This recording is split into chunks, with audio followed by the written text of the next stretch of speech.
Hey friends, welcome back. Firearms Friday today, and the featured rifle will be the United States Carbine caliber 30 M1 or the M1 Carbine. This is a semi-automatic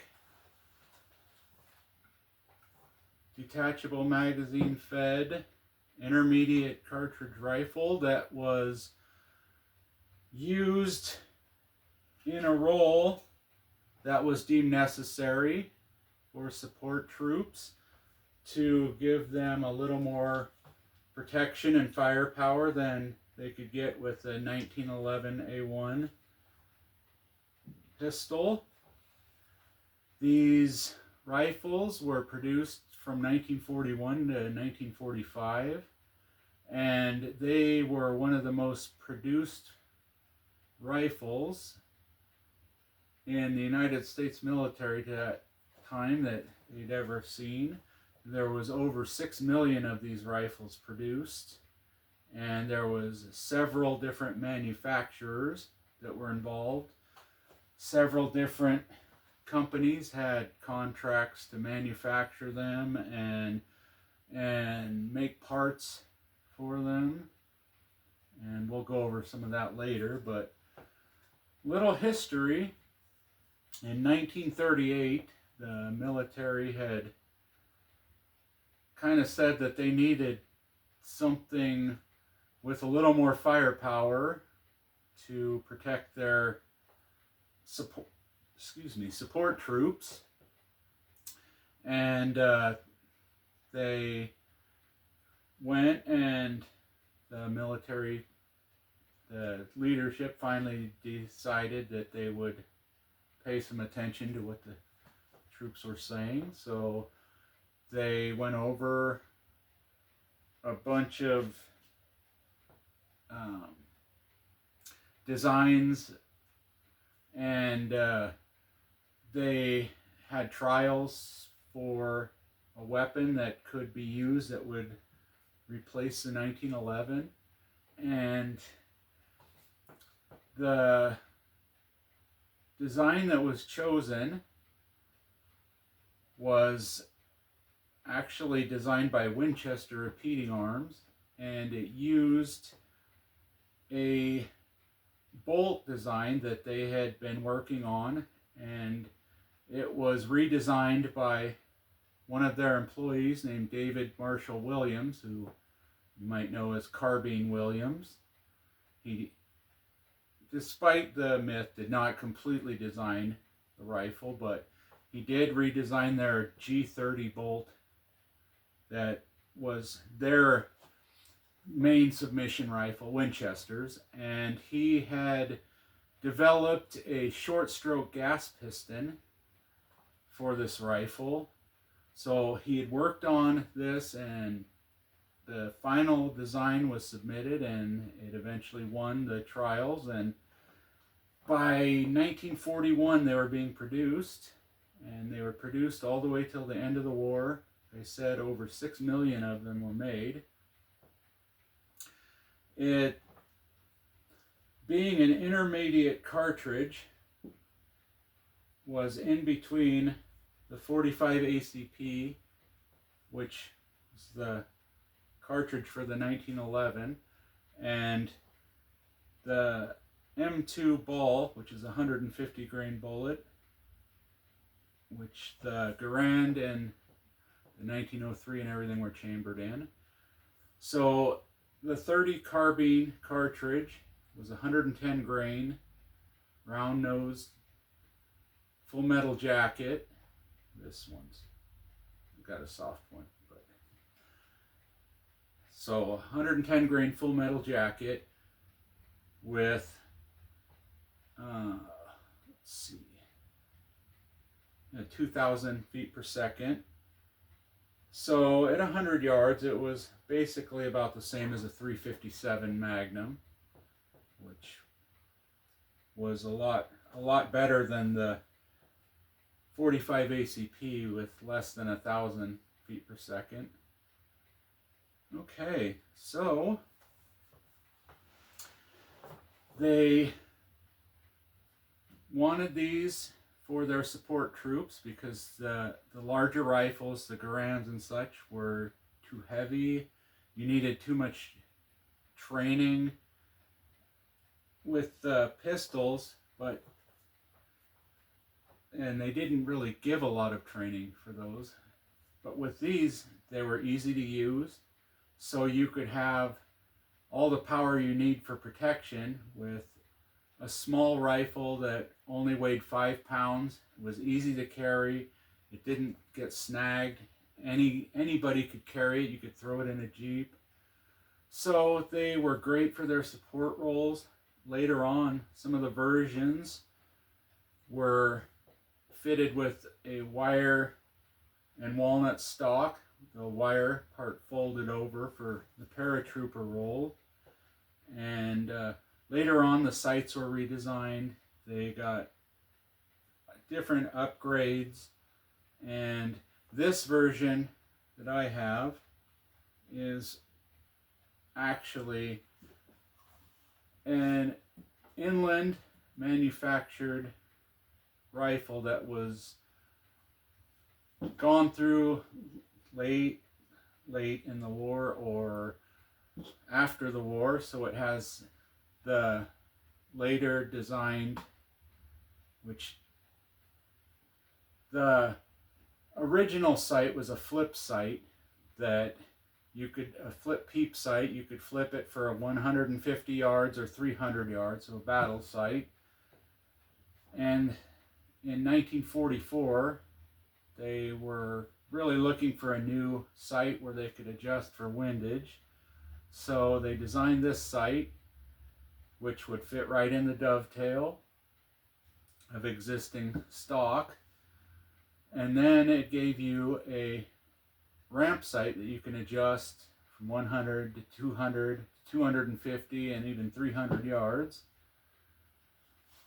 As originally designed, the rifle didn't come with a provision for a bayonet.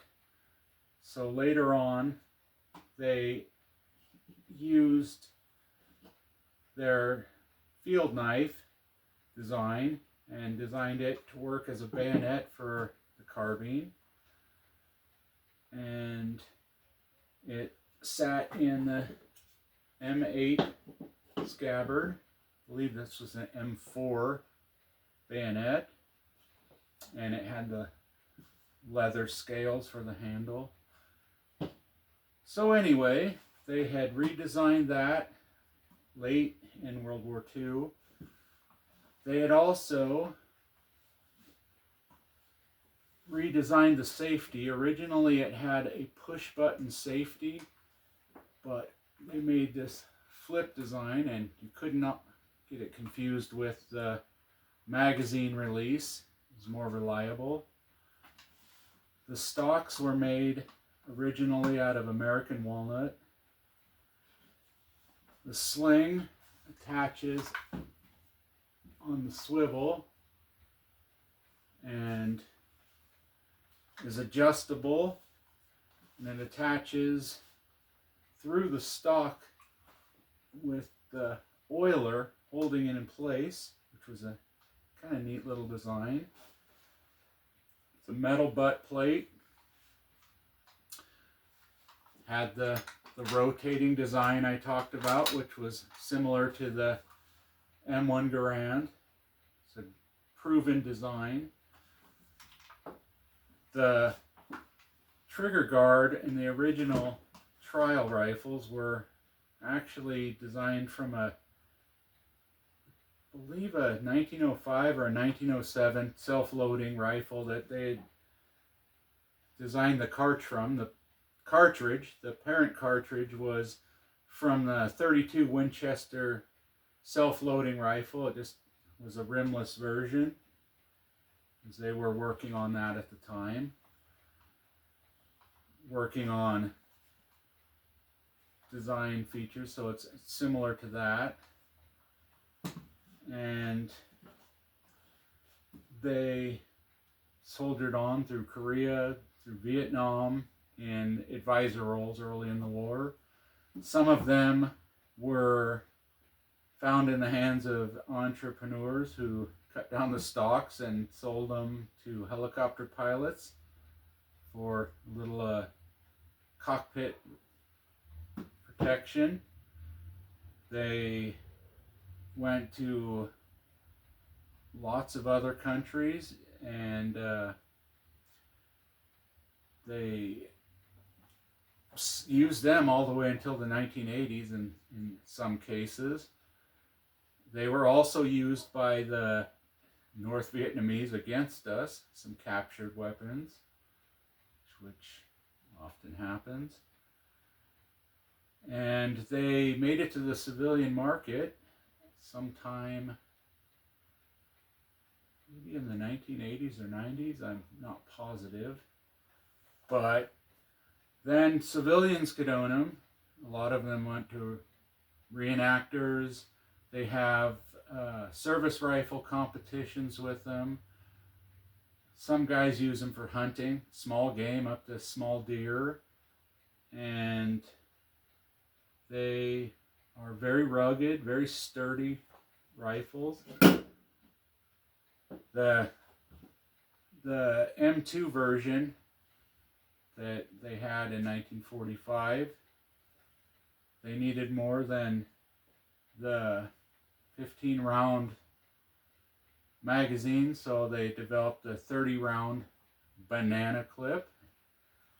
The 15 round magazine is not very practical for a fully automatic machine gun, the M2 version. So yeah, they started as a replacement for the 1911 pistol. They were fielded by support troops, and then a lot of combat troops carried them. They went through a machine gun conversion, some of them, paratrooper models. They went to our allies. They fought with us in World War II, in Korea, Vietnam, like I said, and we still have a lot of examples. There was so many different manufacturers that were involved in the process.